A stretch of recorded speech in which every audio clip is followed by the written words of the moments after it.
नमस्कार दोस्तों, कैसे हैं आप लोग। आज मैं आपको बताने वाला हूँ वास्तु की कुछ चीजें हैं जिसको आपको नजरअंदाज नहीं करना है। यानी कि छोटे छोटे दोष है, वो दोष नजरअंदाज न करें, क्योंकि अगर आप ये नजरअंदाज करोगे तो आपको इससे बहुत नुकसान होगा।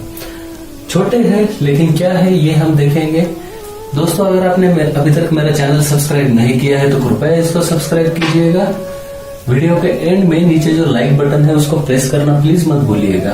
देखते हैं मुख्य दिशाएं। नॉर्थ यानी उत्तर, साउथ यानी दक्षिण, ईस्ट यानी पूर्व और वेस्ट यानी पश्चिम।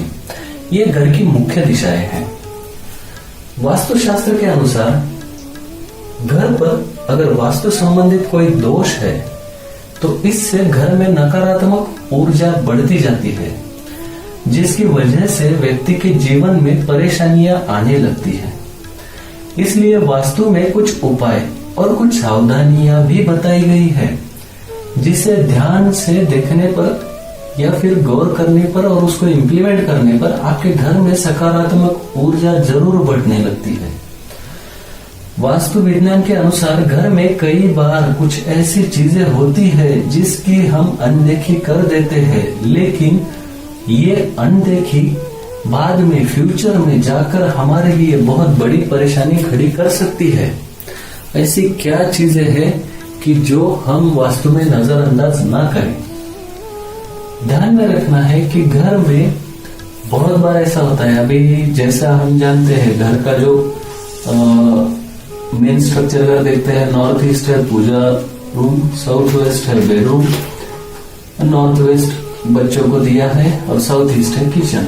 इस प्रकार से रूम है तो आपको जरूर पॉजिटिव रिजल्ट मिलेगा। लेकिन इस प्रकार से रूम है, लेकिन आपके घर में आपने फर्नीचर वगैरह किया है नहीं है जो भी है, लेकिन हर कोने में हमेशा गंदगी रहती है, मकड़ी का जाल रहता है, कभी भी साफ नहीं रहता है। ये जो मकड़ी का जाल है ये बहुत ज्यादा निगेटिव एनर्जी क्रिएट करता है। बहुत बार ऐसा देखा है मैंने, वास्तु परीक्षण करते वक्त लोगों ने बहुत अच्छे से वास्तु फॉलो करने का ट्राई किया है घर में, लेकिन जो नॉर्थ ईस्ट है यहाँ पर इन्होंने क्या किया है कि समझो यहाँ पर पूजा घर रख दिया है, यहीं पे कबर्ड बना दिया है पूजा का सामान रखने के लिए। एक तो ये हेवी हो गया, ऊपर से इस कबर्ड में इतनी छोटी छोटी चीजें रख दी है, तेल का डिब्बा ये वो सब रखी है आप, लेकिन उसकी वजह से इतना कचरा जमा हो गया है। ऊपर से मकड़ी के जाल, इस फर्नीचर की वजह से पूरे यहाँ पर कोने में मकड़ी के जाल हो चुके हैं। ये बहुत ज्यादा गंदगी थी। उनको जो कुछ भी प्रॉब्लम आ रहे थे तो उनको ये शिफ्ट करने को लगाया यहाँ से, उनको बहुत अच्छी राहत मिली है। दोस्तों, ये जो मकड़ी के जाल होते हैं ये बहुत ज्यादा निगेटिव एनर्जी क्रिएट करते हैं। ये जिस किसी भी एनर्जी जोन में मकड़ी के जाल क्रिएट होते हैं उस जोन का इम्पैक्ट या पॉजिटिविटी वो कम करते हैं। इसलिए ध्यान में रखना है कि मकड़ी का जाल जो है वो घर में किसी भी कोने में नहीं होना चाहिए। साफ सफाई हमेशा तो पॉसिबल नहीं है, काम पे जाते हैं, फ्री नहीं है, टाइम नहीं है, इट्स ओके, लेकिन एक दिन आपको निकालना है महीने भर में, या तो अमावस्या के दिन या फिर शनिवार के दिन, इन दोनों में से किसी एक दिन आप घर की साफ सफाई कीजिए। बाकी कभी भी कर सकते हैं, ऐसा नहीं है कि आपको बाकी के दिन करना ही नहीं है, लेकिन आपको अगर पॉसिबल है तो अमावस्या या शनिवार के दिन आप अगर घर की साफ सफाई करते हो, घर का कबाड़ जो भी है वो निकाल कर बाहर फेंकते हो तो वो बहुत अच्छा होता है। उस दिन ये चीजें घर के बाहर निकालना या घर की साफ सफाई करना, इसलिए मैंने ये 2 दिन कहे। बाकी के दिन भी आप कर सकते हो। ट्राई टू अवॉइड थर्सडे, गुरुवार के दिन अवॉइड करना ट्राई कीजिए। घर में कभी भी टूटा हुआ कांच का सामान नहीं होना चाहिए। जहां भी दर्पण या कोई टूटा शीशा हो तो उसे फौरन बाहर फेंक दे। ये नकारात्मक ऊर्जा का संचार स्थान बन जाता है, यानी इमिट करना चालू करता है निगेटिव एनर्जी। अभी टूटा हुआ शीशा, बहुत बार लोग ऐसा कहते हैं सर हम जो मिरर लेते हैं वो भी तो कट करके ही देते हैं। दोस्तों, मिरर फ्रेम में प्रॉपरली कट करके लगाना अलग बात है और वो फ्रेम में लगाने के बाद उसको अगर कुछ क्रैक जाता है, इस प्रकार से कट होना अलग बात है। तो टूटा हुआ शीशा अगर है तो उसे घर में नहीं रखना है। आपके विंडो का कोई ग्लास है टूट गया है, आपके कबर्ड का मिरर है टूट गया है, या कांच का ग्लास है उसको क्रैक गया है, ऐसी चीजें आपको घर में नहीं रखना है। कांच की टूटी हुई चीजें, कांच की टूटी हुई चीजें जो है, कांच बहुत ही जबरदस्त एनर्जी इमिट करता है। मिरर जो है वो बहुत जबरदस्त एनर्जी इमिट करता है, इसलिए मेन एंट्रेंस के सामने कभी भी मिरर नहीं लगाना है। मेन एंट्रेंस अगर समझिए ये है तो यहाँ पर मिरर नहीं लगाना है इस वॉल पे। ये घर में आने वाली पॉजिटिव एनर्जी भी वापस निकाल देगा। इसलिए कब लगाना है, कहाँ पर लगाना है, कहाँ पर नहीं लगाना है, ये भी बहुत महत्व रखता है। तो साउथ वेस्ट में अगर आपने कबर्ड रखा है तो उस कबर्ड को मिरर जो है वो आप कवर कर दीजिए, उसको पेपर लगा के बंद कर दीजिए, या उसको आप कर्टन लगा दीजिए। पर्दा यूज में नहीं है तो कर्टन से उसको बंद कर दीजिए। इस प्रकार की चीजें हैं। वैसे ही घर में टूटा हुआ कांच नहीं रखना है। टूटा हुआ कांच, आपका वॉल क्लॉक है उसका कांच टूटा है, आपका रिस्ट वॉच है उसका कांच टूटा है, कुछ भी है, मिरर है, कुछ भी टूटा हुआ कांच आपको घर में नहीं रखना है। अगर ऐसा कुछ है तो उसको सबसे पहले आपको निकाल कर बाहर फेंकना है, घर में नहीं रखना है। या फिर फेंक नहीं सकते हैं, महंगी चीज है, यूज करना है तो उसको ठीक करके लाइए।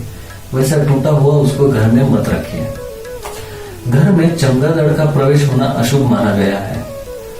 ये चमगादड़ का आना मतलब बहुत बार ऐसा होता है कि आपके घर के आजू बाजू में बहुत सारे पेड़ हैं, उस पे चमगादड़ अगर है तो वो शाम के टाइम में या कभी भी एक आध बार खिड़की पे आके बैठते हैं या घर में लाफ्ट के नीचे आके बैठते हैं। ऐसा बहुत जगह पे होता है जहां पर बहुत ज्यादा मात्रा में पेड़ है।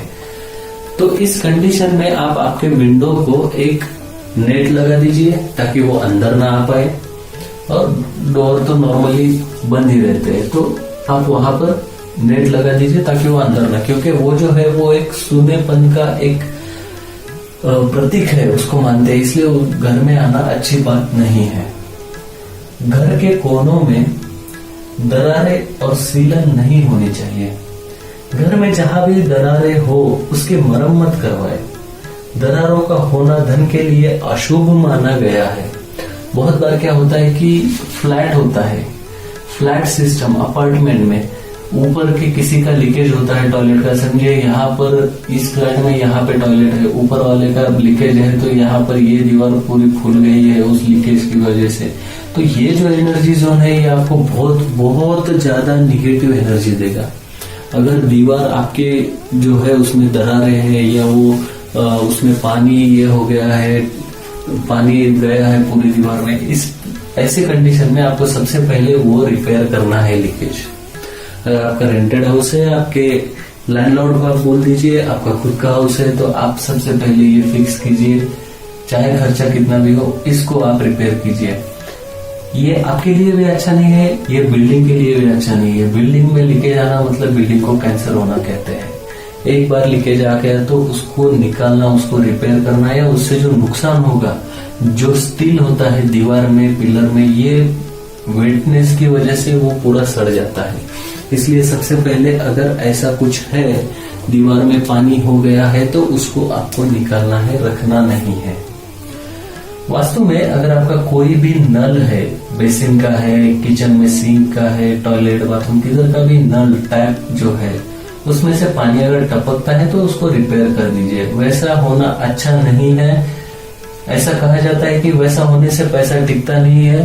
दूसरी चीज ये भी है दोस्तों, आजकल पानी भी बहुत कम है तो पानी वेस्ट मत कीजिए। अगर पानी टपक रहा है तो तुरंत नल ठीक करवा लीजिए। दूसरा ये है कि आपके छत पर कभी भी कबाड़ नहीं रखना है। क्या होता है कि लोग खराब हो गई चीजें किधर डाल दो छत पे, पुराने कपड़े डाल दो छत पे, कुछ एक्स्ट्रा का सामान पड़ा हुआ है, कुछ इलेक्ट्रिक इक्विपमेंट चेंज किए पुराने वाले डाल दो छत पे, तो वो छत पे बहुत ज्यादा कबाड़ जमा होता है और वो बहुत ज्यादा निगेटिव एनर्जी क्रिएट होता है। हमारे घर में जो एनर्जी आती है वो ब्रह्म स्थान से घर में डिस्ट्रीब्यूट होती है। अगर घर का आपका ऊपर का हिस्सा पूरा गंदा है तो वो प्रॉपर एनर्जी फ्लो भी नहीं हो पाएगा। इसकी वजह से बहुत ज्यादा निगेटिव एनर्जी भी घर में रहेगी। इसलिए घर में कबाड़ छत के ऊपर जमा करना या लाफ्ट के ऊपर जमा करना ये बिल्कुल अच्छा नहीं है। लोग क्या करते हैं, फर्नीचर के जो लाफ्ट के डोर है वो बना देते हैं, लाफ्ट को डोर बनाते हैं, उसमें पूरा कबाड़ भर देते हैं। लाफ्ट बना तो 2-3 इधर इधर ऐसा बना के उसको डोर लगा के उसमें पूरा कबाड़ डाल देते हैं। ऐसा नहीं करना है। जो वेस्टेज है उसको निकाल दीजिए, जो आपको कभी काम में आने वाला है उतना ही रखिए, बाकी मत रखिए। तो दोस्तों ये बहुत छोटी चीजें हैं, उसको आप गलती से भी नजरअंदाज मत कीजिए, क्योंकि ये बहुत बड़ा निगेटिव इम्पैक्ट क्रिएट कर सकती है। आपका वास्तु के अनुसार होकर भी ये आपको निगेटिव एनर्जी दे सकती है। तो ये चीजें आपको ध्यान में रखना है। दोस्तों वीडियो के नीचे जो लाइक बटन है उसको प्लीज प्रेस कीजिएगा, और अगर अभी तक आपने चैनल सब्सक्राइब नहीं किया है तो कृपया इसको सब्सक्राइब कीजिएगा। इस वीडियो को देखने के लिए धन्यवाद।